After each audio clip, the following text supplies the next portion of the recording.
All right, I'm in chapter 82 now. We're going to talk about Addison's disease. So with Addison's, it's kind of like the opposite of Cushing's.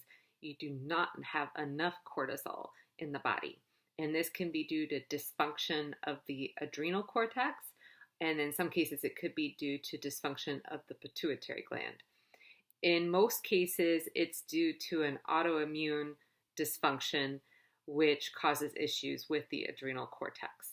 So let's talk about the symptoms of Addison's disease. Again, really important to know the symptoms and the labs primarily, and be able to compare that to Cushing's disease. You will likely get a select all that apply question in regards to what symptoms you would expect with one of these two conditions. So with Addison's disease, symptoms usually develop slowly.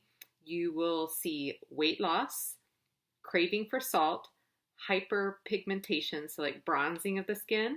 I've been told that JFK actually had Addison's disease. You know, he was always looking very tanned, kind of bronzed, very thin.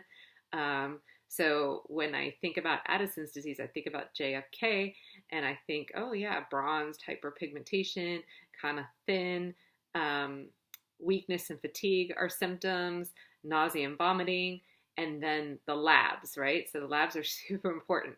They will have hyponatremia, so their sodium will be low. They will have hyperkalemia, so their potassium is high. They will have hypercalcemia, so their calcium will also be high, but then they will have hypoglycemia, so their sugar levels will be low. So basically the exact opposite of Cushing's disease. In terms of diagnosis, you can do a ACTH stimulation test. This is where you infuse ACTH, and then the cortisol response is measured at 30 minutes and then at 1 hour after the injection. With primary adrenal insufficiency, plasma cortisol levels will not rise. So again, there's something wrong with the adrenal cortex. So even though you're sending ACTH its way, it's still not doing its job of producing enough cortisol. If you gave them the ACTH and that did get the adrenal cortex to start producing cortisol, then you know you probably have an issue with the pituitary gland. So let's talk about nursing care. So obviously you're going to really want to monitor fluid and electrolyte levels very closely. You're going to probably give them a hydrocortisone bolus to kind of help boost their cortisol levels. You're going to want to treat the hyperkalemia. So we've mentioned in a couple different videos how to do that. So K-exolate is one option to help bring those potassium levels down. Insulin is good at moving potassium into the cells, but insulin also moves glucose into the cell, which puts them at risk for hypoglycemia. So when you give them insulin, you also need to give them glucose so you don't send them into like hypoglycemic shock. Calcium can also be administered to help protect the heart against the effects of hyperkalemia. And then sodium bicarbonate can also be administered. You're going to want to closely monitor for hypoglycemia and provide food or supplemental glucose as needed. And then in terms of medications, that patient would need to get hydrocortisone or prednisone, a steroid basically, to supplement their deficient cortisol levels.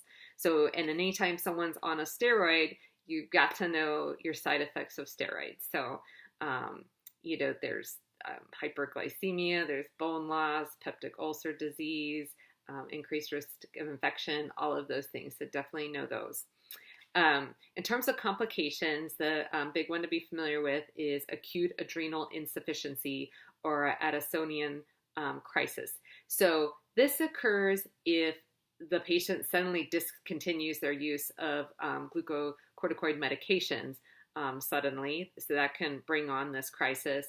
In addition, if a patient, even if they don't discontinue their medication, if they have like some severe trauma or illness or infection, this can put them into a Addisonian crisis. So in terms of the nursing care of someone who's in this crisis, it's really all of the things we just talked about with, you know, hyperkalemia, hypoglycemia, all of those. You're just doing all of those same things, but maybe a little faster and maybe higher doses of all those things. So I won't go into too much of that. One other medication that is mentioned, though, in this section I will mention is loop diuretics. So a loop diuretic like furosemide, the side effect is hypokalemia. So if we want to bring down their potassium levels, then that could be a way to do it. Just like when we were talking about Cushing's disease and we wanted to bring up their potassium levels, then a potassium-sparing diuretic was used. So just kind of be familiar with your medications, your diuretics, what is potassium-sparing, versus which one is going to cause hypokalemia.